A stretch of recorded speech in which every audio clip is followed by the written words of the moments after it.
આપણે એક ગુરુ ધારણ કર્યા હોય તો બીજા ગુરુ ધારણ કરી શકાય, તો તે સમજાવવા વિનંતી. સ્કૂલમાં નહીં, એક ગુરુ પછી બીજા કરીએ છીએ ને બીજા ધોરણમાં. હા. ત્રીજા ધોરણમાં 3 ગુરુ, ચોથા ધોરણમાં 4, પાંચમામાં 5.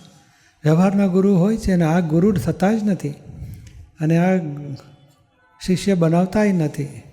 દાદા પોતે શું કહેતા કે અમે આ આત્મામાં રહીએ છીએ, તમને આત્મા મૂકી આપીએ, પછી કોણ આત્મા કોનો ગુરુ, કોણ આત્મા કોનો શિષ્ય.